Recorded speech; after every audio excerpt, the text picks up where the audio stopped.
In this screencast, we're going to talk about the experiment that we did a few weeks ago and look at how we can use our data to come up with a mathematical model for the force of friction. And you have already worked on this in your analysis and your conclusion, so this will hopefully review what you've already done and bring some formalism to the equations that we can get from our experiment. So we're looking at modeling the force of friction, and we had two research questions. The first was, how does the maximum force of static friction depend on the normal force? And the second one, how does the force of kinetic friction depend on the normal force? So we are looking for mathematical models, one mathematical model that will relate the normal force on the object to the maximum force of static friction on the object, and then another mathematical model that will relate the force of kinetic friction to the normal force. Our experimental setup involved a wooden block with some amount of different amounts of mass on top, which we pulled with a force sensor. And the force sensor measured the force of the person pulling on the block. And below the experimental setup here, you can see the free body diagram of all the forces that were on the block. So we have the person pulling on the block. This is the force that was measured by the force sensor. We have the force of the table on the block pushing upward and the force of the earth on the block pulling downward. Those forces are balanced because the block is not accelerating up and down.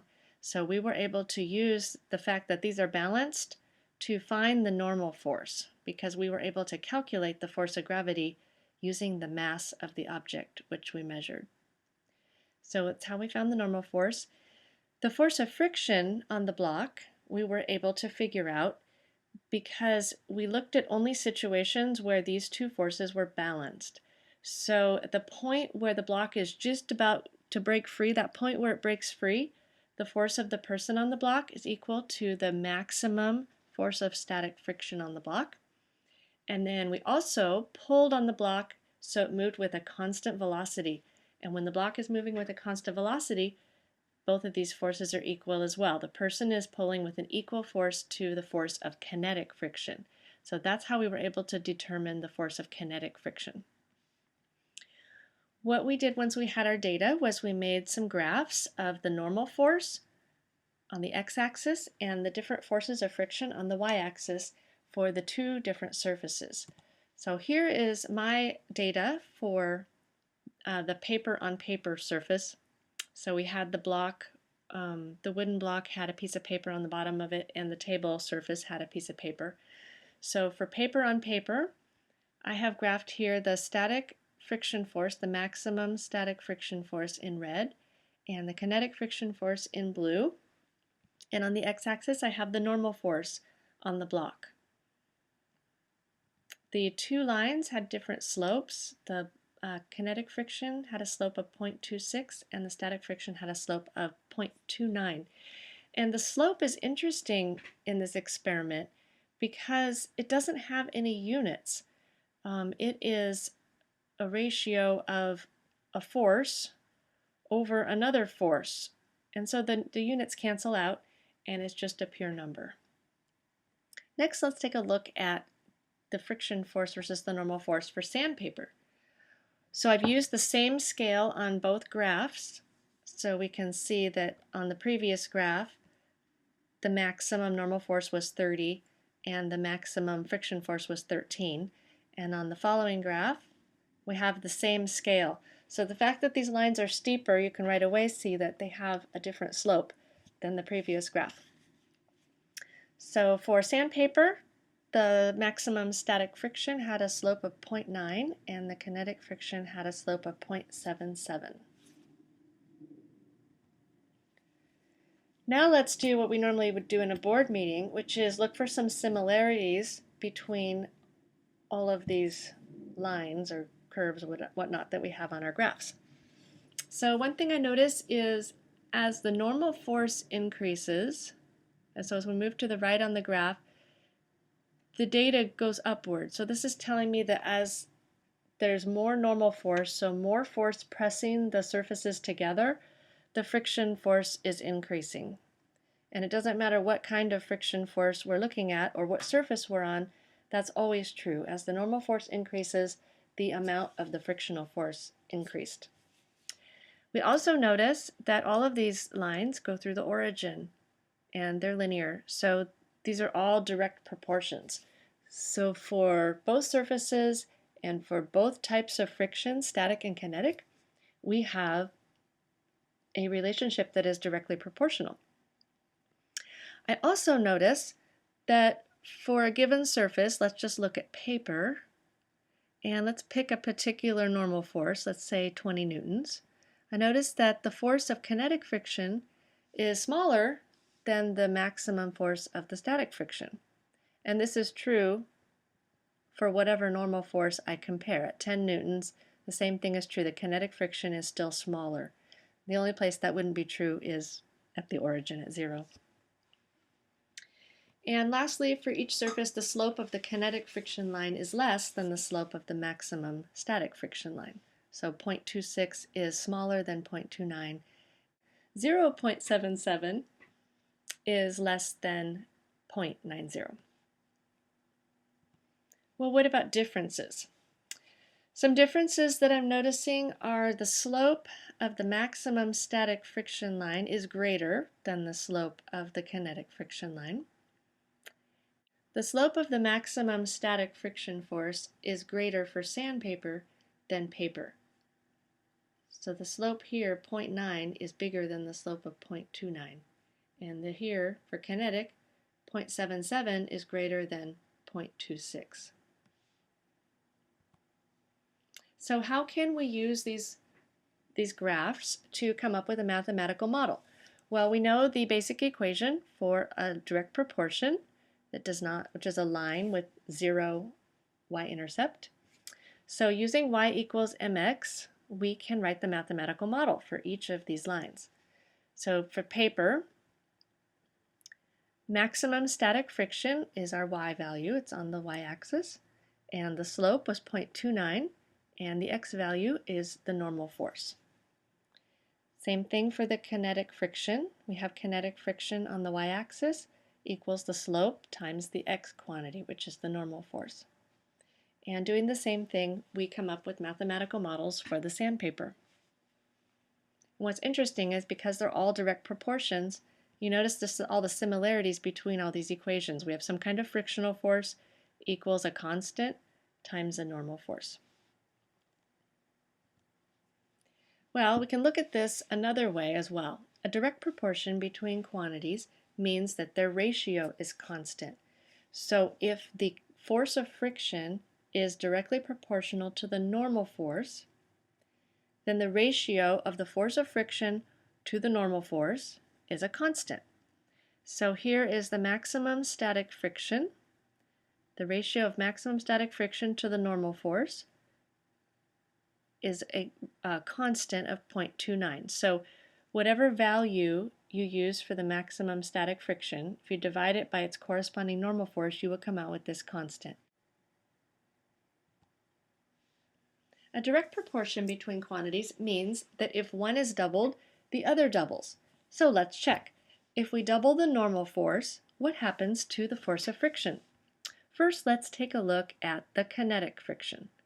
So here's a normal force of 10 on paper. And if we look up and read the graph, a normal force of 10 for kinetic friction corresponds to a kinetic friction force of 2.5. Now if we double the normal force, that would be 20 newtons. So double 2.5 would be 5. So let's see, does that check out? It does. So if we double the normal force, we can see that the frictional force doubles. Let's check it also for, the maximum static frictional force. So here, when the normal force is 10, we can see that we have a maximum static frictional force of about 3. And then if we double the 10 to 20, let's see, does that double? Yes, we're up here at about 6 now.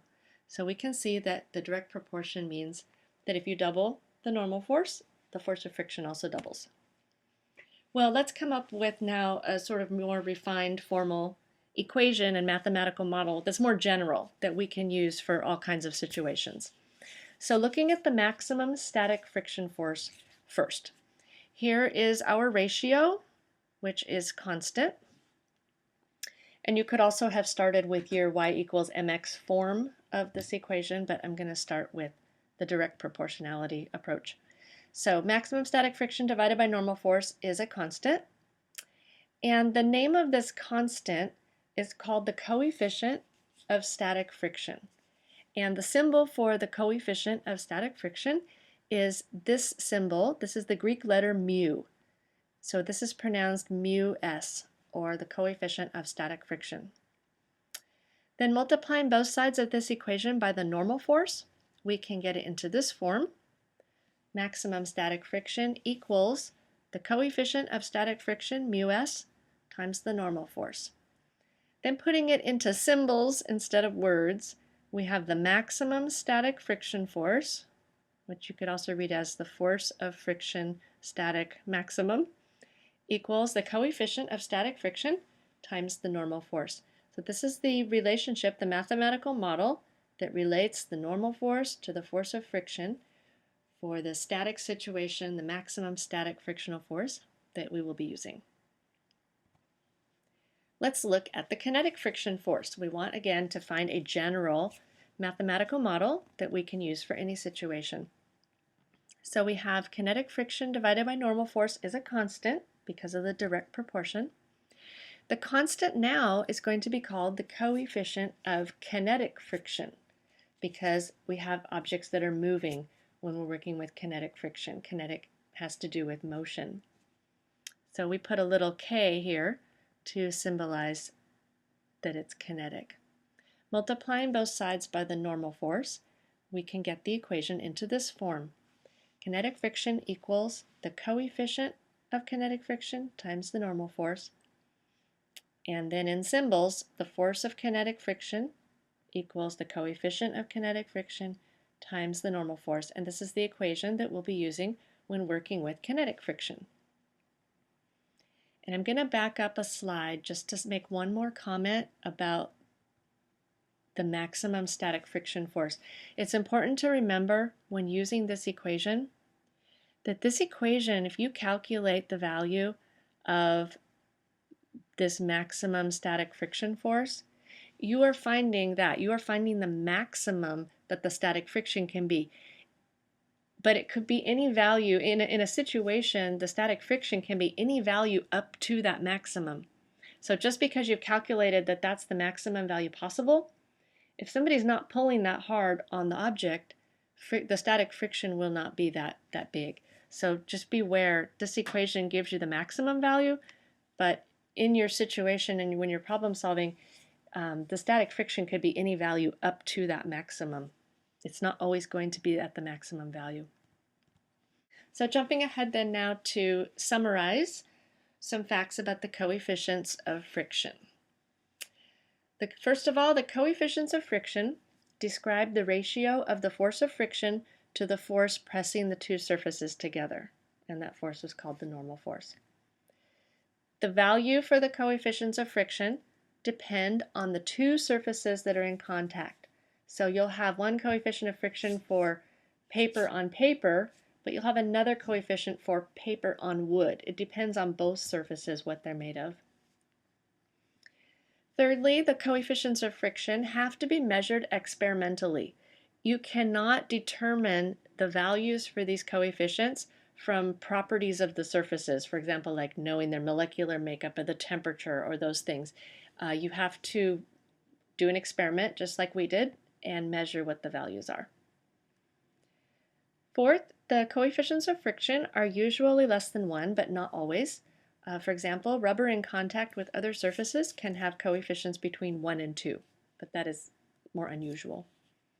And lastly, the coefficient of static friction is usually greater than the coefficient of kinetic friction.